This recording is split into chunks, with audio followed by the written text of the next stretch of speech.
Yesterday in this time slot, we presented Information Please, the erudite, unrehearsed quiz show that ran from the 30s to the 50s. Now a show that was totally prepared in advance, although it sounded ad-libbed, and was a parody of Information Please. Sit back and enjoy. It pays to be ignorant. What do they call a soldier that rides on a train? Passengers. Correct. Pay that man $9 because... It pays to be ignorant. Presented by Philip Morris Cigarettes and Johnny.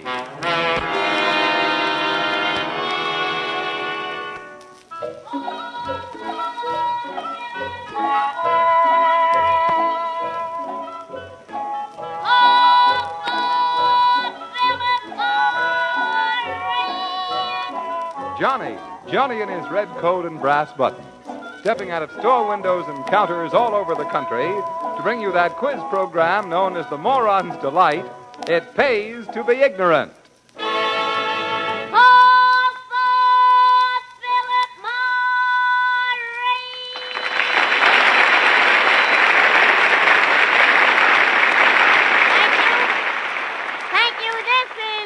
Presenting to you the star of our show, Mr. Tom Howard.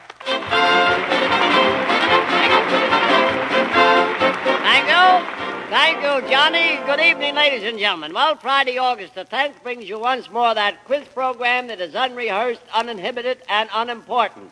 We have a board of experts who are so dumb they think a peeping Tom is a wolf out window shopping. First, we have the celebrated author, Mr. Harry McNaughton, who has just written a book entitled 10 Nights in the Subway or The Charge of the Fight Brigade. But here he is, Mr. Harry McNaughton. Thank you. I have a poem, Mr. Howard. Oh, yeah. Yes, there was a young lady from Ghent whose nose was terribly bent. One day she arose and followed her nose. Now no one knows which way she went. I say. Terrible.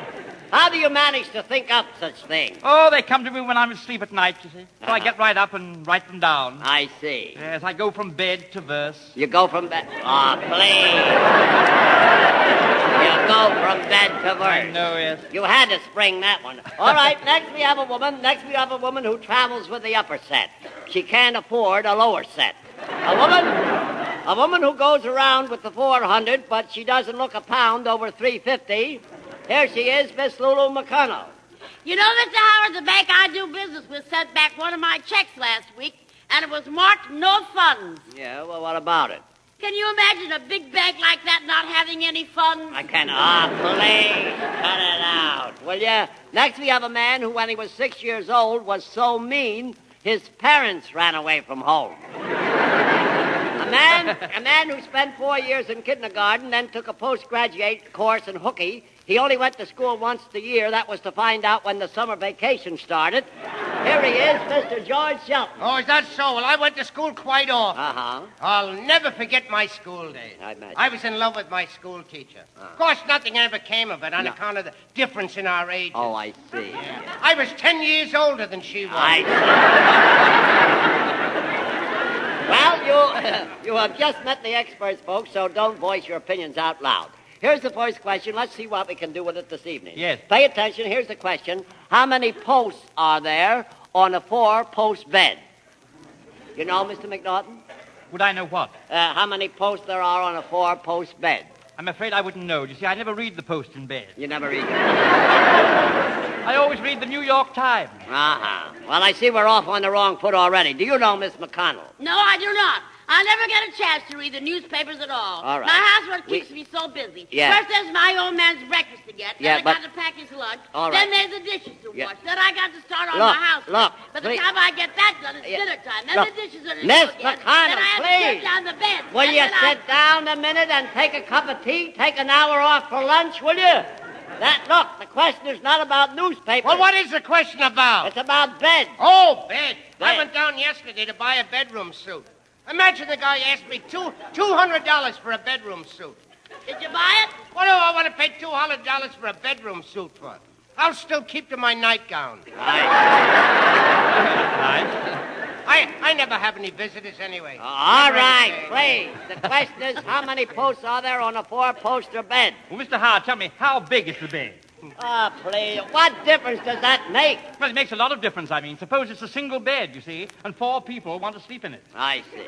Well, 4 people couldn't sleep in a single bed. No, but they could play pinochle. Ah, cut it out, please.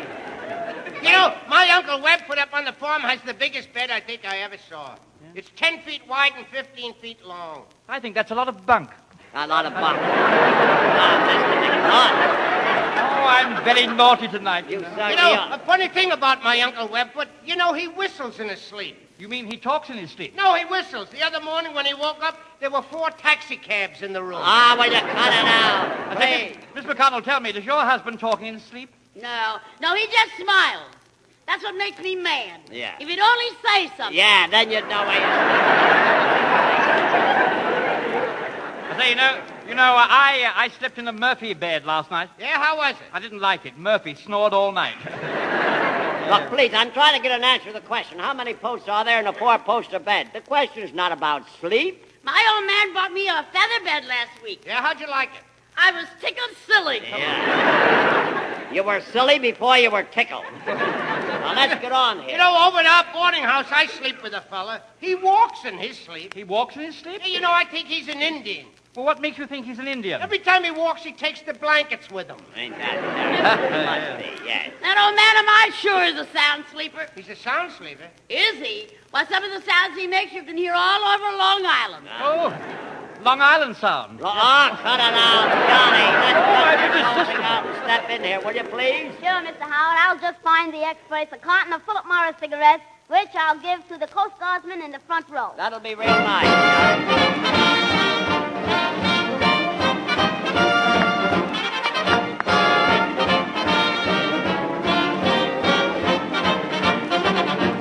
Thank you. Now, here's the next question. And stop fooling around. Yes. In what room of the house do we find the kitchen sink? Quite easy.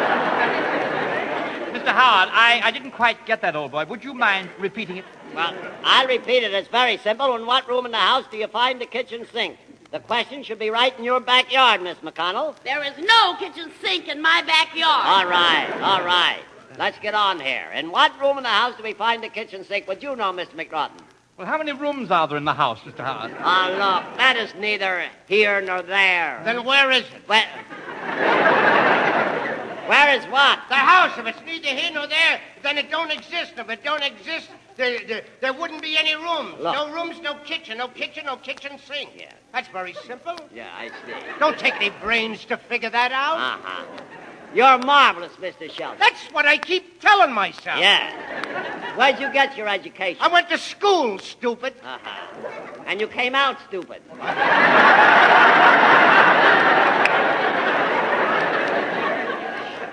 Surely, Miss McConnell, you know what room your kitchen sink is in. Certainly. My kitchen sink is in the bedroom. Your kitchen sink is in the bedroom? Yes, I have a one-room apartment. You have a one-room apartment. You know, I used to have a beautiful apartment. Don't mind her, Miss McConnell. I beg your pardon? Don't mind her. She's at that age where she eats her potatoes and soup, if you know she what I does, yes. mean. Yeah. Well, as I was about to say, I used to have a beautiful apartment in Chicago overlooking the stockyards. Yeah. On a clear day, you could see meat. On a clear day, you can see me. But I have a nice apartment now in New York overlooking green fields. In New York, overlooking green fields. Yes, green fields delicatessen store. Ah. Corner. Mr. McNaught, why don't you take a walk on top of a picket fence some night in your bare feet? I tried to. It tickles. It tickles, I say. We have a beautiful apartment. Small, but nice. All we have to do when we want water is give 3 knocks on the steam pipe. To get hot water. Yep. Yeah, well, I see. Well, that's very nice. Yeah, and then the janitor gives 3 knocks back. What does that mean? That means we ain't gonna get it. Uh-huh. You know, I have a nice apartment over at my boarding house. I have hot and cold running. Hot and cold running what? I don't know, but they're running. Nice. I'd like to get another apartment, but my old man don't want to move.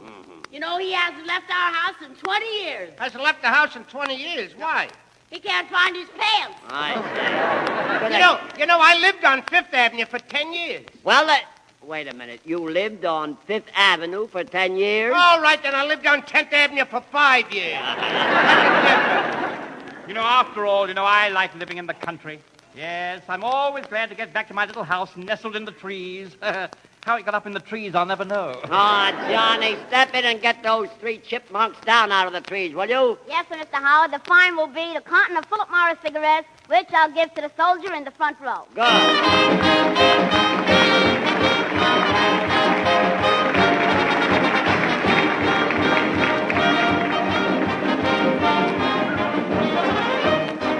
And now, before our experts find the kitchen sink and let the program go down the drain, here's something that I think you'd like to know.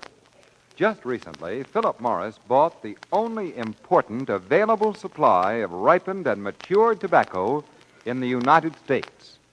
Somewhere around 17 million pounds of superb, fragrant tobacco, fully ripened, aged, and mellowed, ready for the masterful blending and the famed Philip Morris method of manufacture, which make every Philip Morris such a superior cigarette, so much finer in flavor, so much less irritating to nose and throat. Yes, you Philip Morris smokers are more fortunate than others who have to put up with bite and harshness, which usually result from the use of new and unripened tobaccos. No longer do you have to put up with substitutes or unknown brands, because this great tobacco purchase assures still more generous supplies of Philip Morris in the very near future for all of you who smoke Philip Morris. You here at home, as well as our boys and girls in the armed forces. All these facts still further ensure Philip Morris' unvarying superiority in flavor and enjoyment. And always remember, Philip Morris' superiority is recognized by eminent medical authorities. No other cigarette can make that statement. Thank you, Ken Roberts. Now we come to our contestants. While Mr. Roberts is getting the folks up here, we turn with no expectations to our orchestra. An orchestra that gets paid for making noise that other people would get arrested for. Here he is, Dr. Novick and his Melody Killers. Dr. Novick.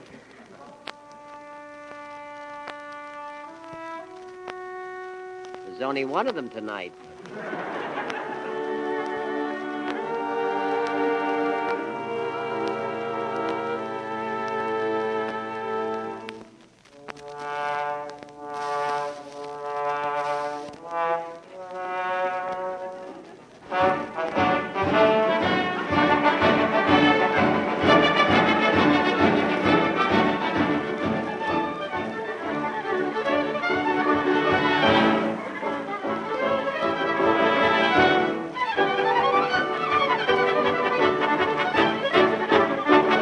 Level or what?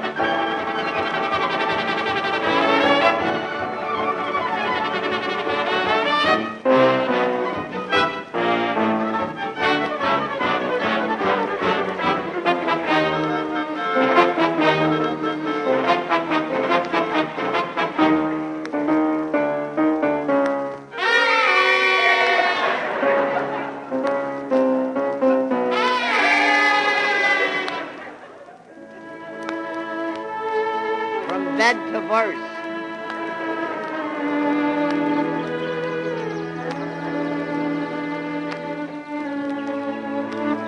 Spring is here.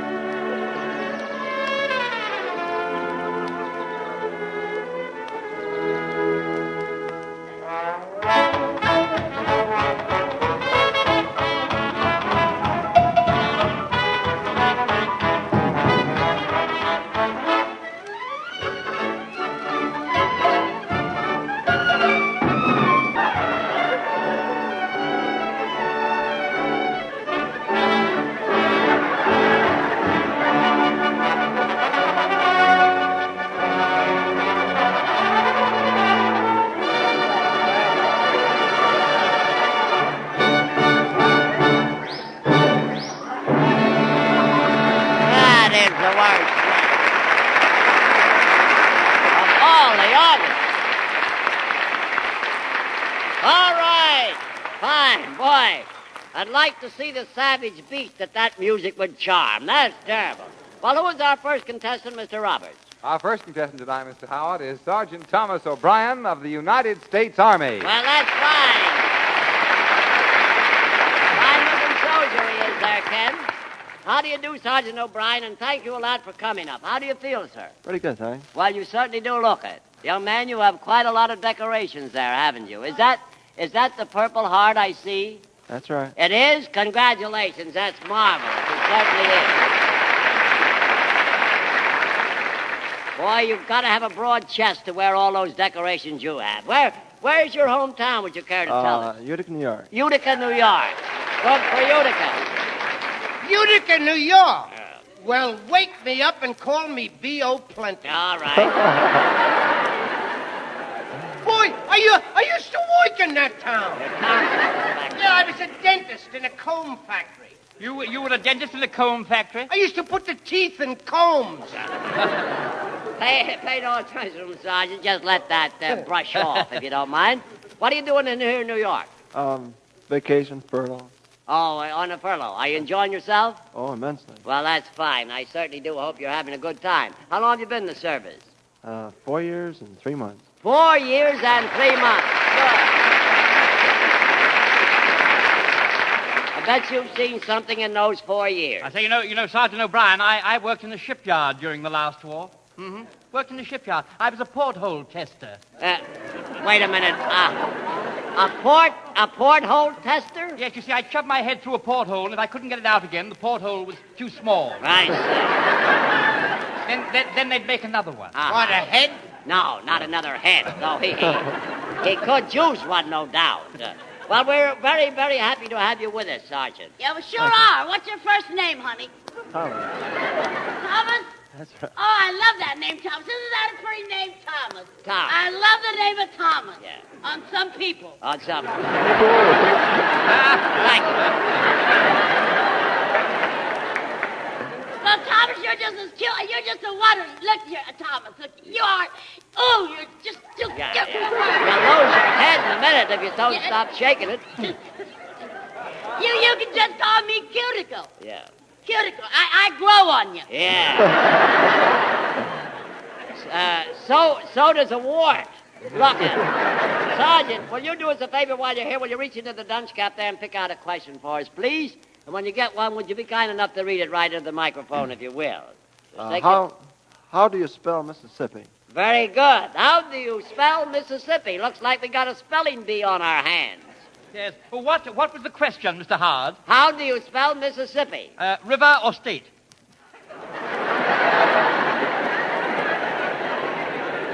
All right. River. R-I-V-E-R, river.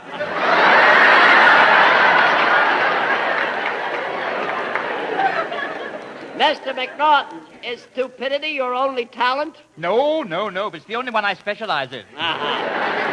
Mr. Sheldon, do you know anything about spelling? What are you talking about? Listen to that guy. What a question. Do I know anything about spelling? Why, me and my brother were the best spellers at PS 68.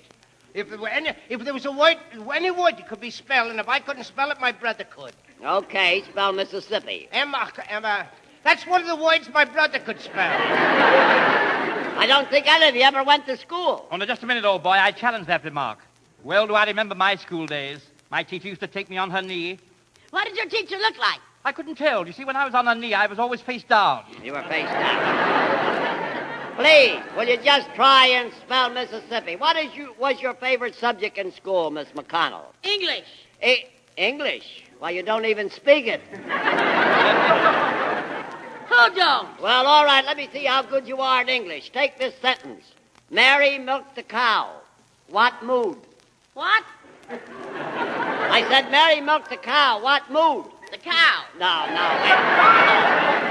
That's not what I mean. What does the cow stand for? Mary.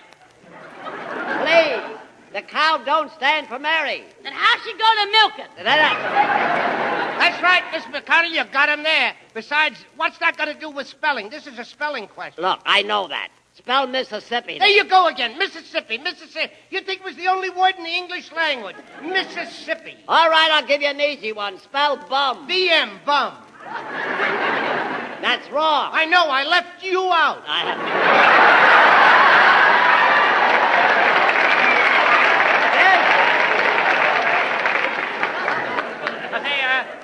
Mr. Howard, this Mississippi, isn't that the river George Washington crossed? You're thinking about the Delaware. Sure, but he didn't cross it. He just threw $1 across. No, you're wrong. Oh, I'm sure he crossed it. I remember seeing the picture. There he was, standing in the front of the boat. He was standing? You mean traveling conditions was just as crowded in those days? No. Oh, my word, Miss McConnell, haven't you ever seen that picture? No, the last picture I saw was the picture of Dorian Gray. It was all about this young man. He met this young girl, and she was singing, "Goodbye, little yellow bird." Wait a minute, please. Johnny, please, before she starts that yellow bird, step in here and give our good friend the sergeant $25 for his question. Certainly, Mr. Howard. I will also give him a carton of Philip Morris cigarettes. Fine.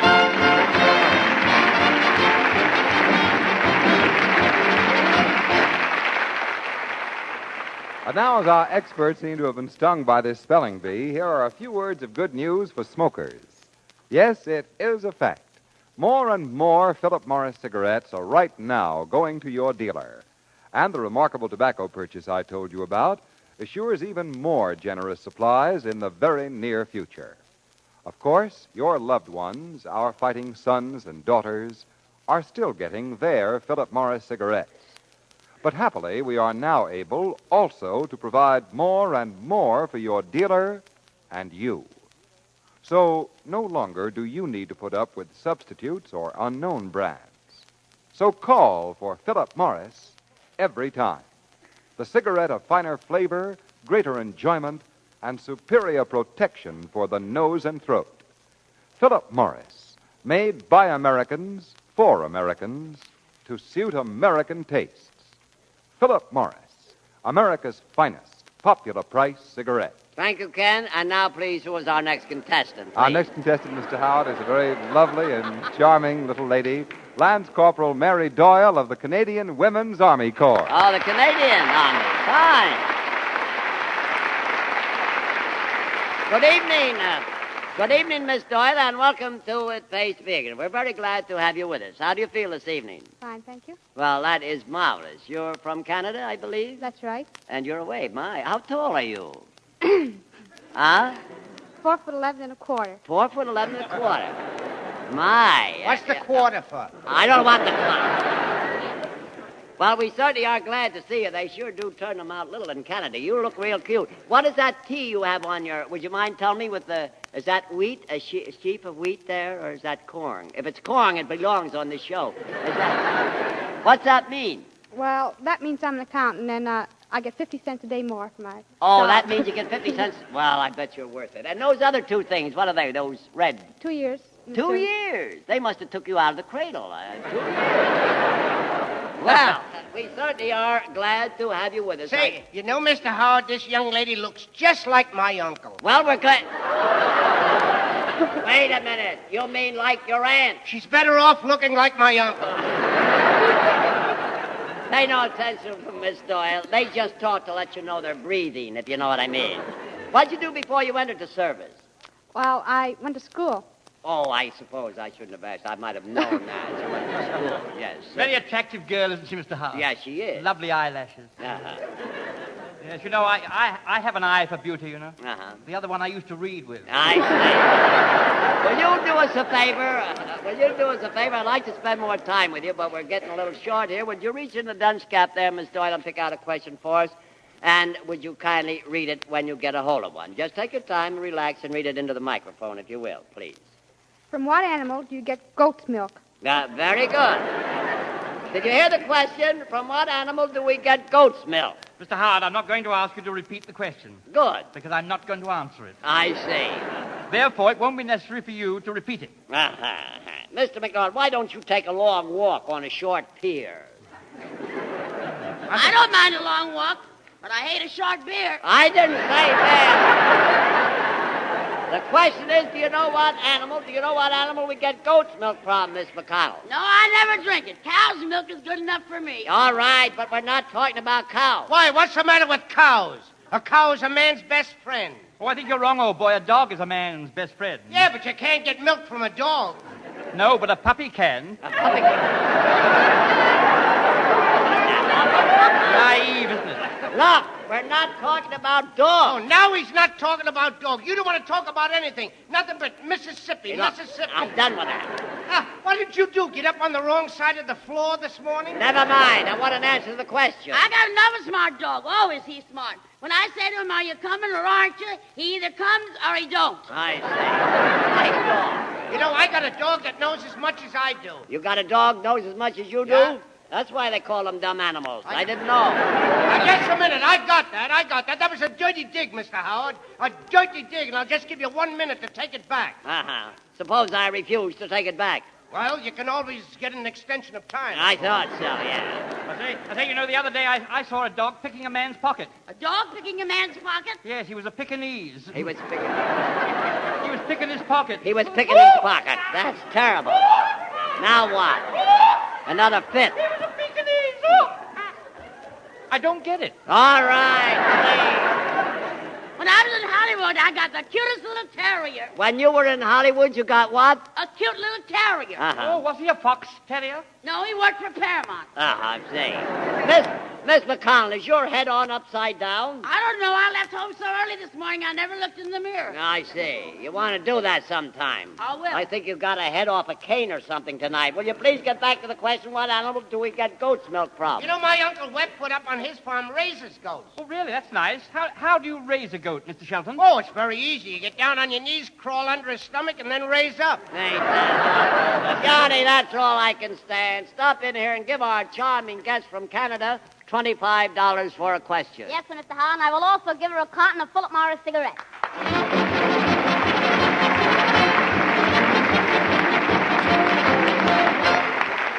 There are two ways you can help keep meat prices down and have a better chance at your fair share.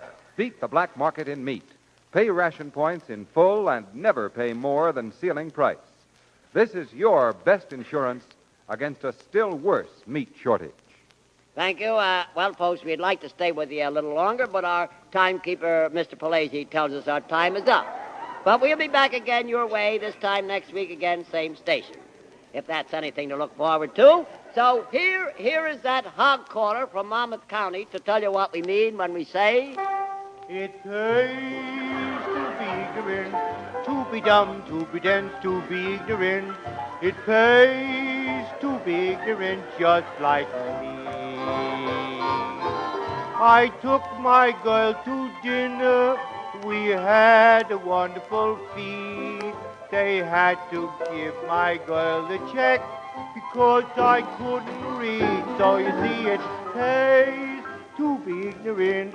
Have no brain, be inane, just be ignorant. It pays to be ignorant just like me.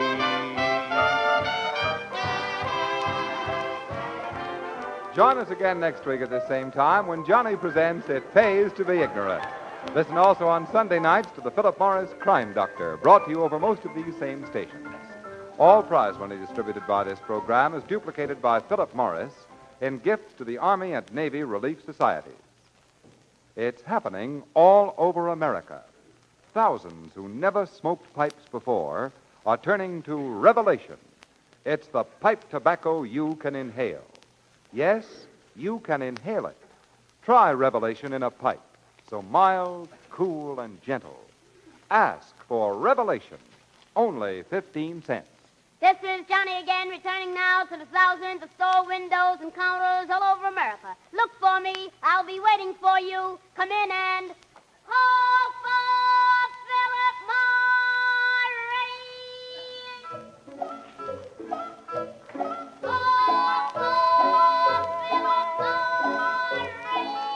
Goodbye, Johnny. We'll be hearing you over these same stations next Friday at this same time. This is Ken Roberts. This is Tom Howard saying good night and good nonsense.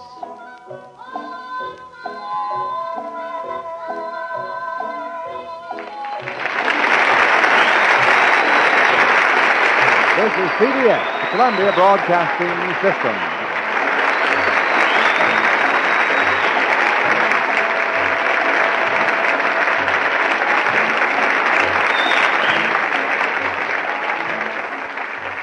So, it pays to be ignorant. Just the opposite of information, please. I'm Dennis Daly.